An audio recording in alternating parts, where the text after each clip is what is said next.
the consciousness of the free world at your fingertips is a very large responsibility. But most people do it every day without even thinking. The internet. It's in our homes, our cars, our planes, and almost every aspect of our lives. I have a family law assignment now, and it is very common to have evidence that is related to the internet, whether it's postings on Facebook, usually threats to do bodily harm by one person against another. And those are mostly the crimes that I've dealt with.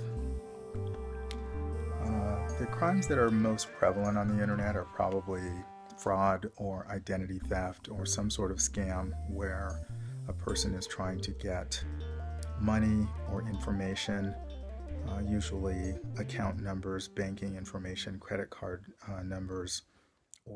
This topic can be examined in many viewpoints. Today, we'll look at two.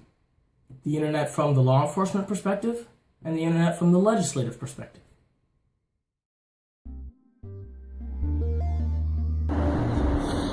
Law enforcement holds the reins of control through its enforcement of laws. Does it have an actual effective hold on these reins? Is catching several criminals or even an organization of criminals enough to stop potential criminals from attempting future crimes? Maybe holding the reins of the internet at the front end or legislative branch is the solution. Take maybe the Verizon versus FCC case, for example. In the Verizon versus FCC case, Verizon fought the Federal Communication Commission in order to be allowed to maintain its control over content. Verizon's motives were questionably money and monopoly based, and First Amendment advocacy groups like Public Knowledge rallied to the side of the FCC in this case. We were interveners on the side of the Federal Communications Commission in this case. So we were supporting the FCC's determination that there was a concern with these bottleneck companies controlling who are the winners and losers on the internet.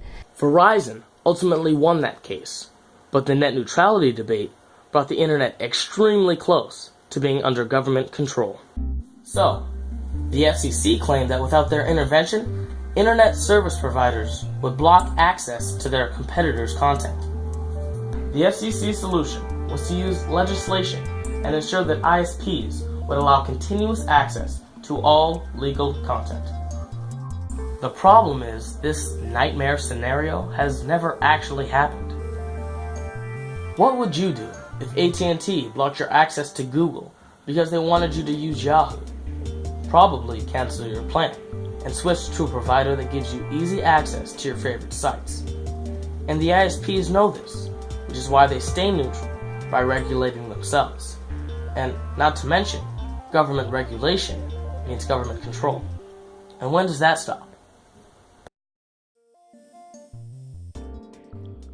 When we open the internet, we open ourselves up to it and stand the risk of becoming possible victims ourselves. Former Attorney General of the Department of Criminal Justice Division spoke briefly on this very subject. And that fear is only compounded when we realize that the criminals who hack into our computers often sit on the other side of the world, peddle the stolen information to other criminals, and use the information for their own profit, or even more frightening, sometimes to terrorize and extort their victims. Our research led us to the City of Long Beach's police department. The City of Long Beach is the 7th largest city in California and home to over 469,000 citizens, some of which are potential victims of internet-related crimes. We were lucky enough to be able to set up an interview with a financial crimes detective. Do you feel it is a challenge to apprehend a person committing computer crimes? It's a tremendous challenge. What happens is it's inherently difficult for law enforcement. And the reason for that is the perpetrators or the bad guys or the scammers that are located in those foreign countries, they're unknown to us. So we have no idea how to tackle those issues unless there's some type of what we call like a feasible lead or some type of trace lead where we can actually say, okay, here's where it's coming from, here's the region where it's coming from. I began to ask myself, where do these internet criminals come from? I discovered quickly, as the detective continued, that internet criminals come from anywhere, everywhere, from your next door neighbor to the other side of the globe.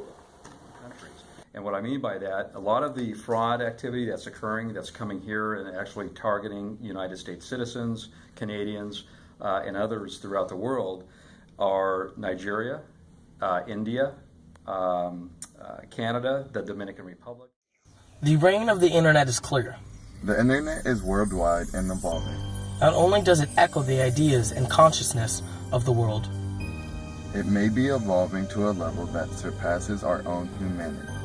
the internet reigns may wind up being the internet user reigns.